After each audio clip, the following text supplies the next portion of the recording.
தலைப்பு: the photo drama of creation. சிருஷ்டிப்பின் புகைப்பட நாடகம். பக்கம் 46. எலியாவும் பாகாலின் ஆசாரியரும். எலியா காகத்தால் போஷிக்கப்படுதல். எலியாவின் பலி ஏற்றுக்கொள்ளப்பட்டது. எலியாவிற்காக வந்த அக்னி ரதம். இஸ்ரேலின் ராஜாவாய் இருந்த ஆகாப் ராஜா அவரது மனைவியாகிய ஏசபேல் ராணியால் தவறாக வழிநடத்தப்பட்டு தேவனுடைய நிழலான ராஜ்யத்தில் மதத்தை தாறுமாறாக்கினாள். ஆலயத்தில் நியமிக்கப்பட்டிருந்த வழிபாடு தடை செய்யப்பட்டு அதற்கு பதிலாக விக்கிரக ஆராதனை நிறுவப்பட்டது. உண்மையுள்ள தீர்க்கதரிசியாகிய எலியா ஆகாப் ராஜாவை கண்டித்ததால் பொல்லாத ராணி ஏசபேலால் வனாந்திரத்திற்கு ஓடி போகும்படி கட்டாயப்படுத்தப்பட்டார். அங்கே காகங்கள் அவரை 3.5 வருடங்கள் போஷித்தன. 1 ராஜாக்கள் 17ஆம் அதிகாரம் 5-6 வசனங்கள்.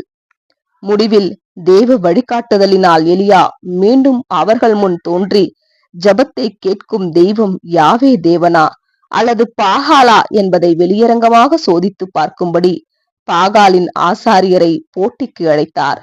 வானத்திலிருந்து அக்னியை அனுப்பி செலுத்தப்படும் பலியை பட்சித்து போடும் தெய்வமே மெய்யான தெய்வம் என ஏற்றுக்கொள்ளப்பட வேண்டும் என அறிவிக்கப்பட்டது. இந்த முன்மொழிவு இஸ்ரவேலருக்கு நியாயமாய் தோன்றியது. ஆனால் பாகாலின் ஆசாரியரால் இந்த காரியத்தை தவிர்க்க முடியவில்லை. எலியா அவர்களுக்கே முன்னுரிமை கொடுத்தார். அவர்களோ நாள் முழுவதும் கடுமையாக முயற்சி செய்து கற்களால் தங்களை காயப்படுத்தி கொண்டும் கூக்குரலிட்டு கொண்டும் பலியை அக்னியினால் ஏற்றுக்கொண்டு தன்னை நிரூபிக்கும்படி பாகாலிடம் வேண்டிக் கொண்டும் இருந்தனர்.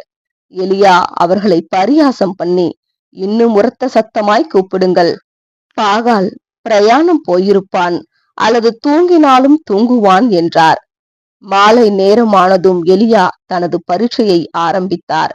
யாராவது ஒருவர் நெருப்பு கனல் அந்த பலிபீடத்தில் மறைந்திருந்தது என்று தவறாக நினைத்துவிடக் கூடாது என்பதற்காக முதலில் தண்ணீரை கொண்டு வர சொல்லி அதை பலியின் மீதும் பலிபீடத்தின் மீதும் ஊற்ற சொன்னார்.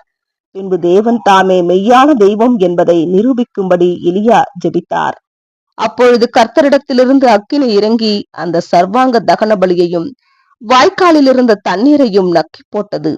ஜனங்கள் எல்லோரும் இதை கண்டபோது மிகுந்த சத்தமிட்டு, யாவே தேவனே மெய்யான தெய்வம் என்றார்கள். 1 ராஜாக்கள் 18ஆம் அதிகாரம் 30 முதல் 39 வசனங்கள். எலியா மெய்யான சபையையும் ஏசபேல் ராணி பொய்யான மத அமைப்பையும் ஆகாப் ராஜா பூமியின் அரசாங்கங்களையும் அடையாளப்படுத்துவதாக வேத மாணவர்கள் வலியுறுத்துகின்றனர். எலியா வனாந்தரத்தில் ஒளிந்திருந்ததும் 1260 நாட்களுக்கு மழை இல்லாதிருந்ததுமான ஏசபேலின் துன்புறுத்துதலின் காலமானது ஆவிக்குரிய வறட்சி காணப்பட்ட 1260 ஆண்டு காலத்தை குறிக்கின்றது.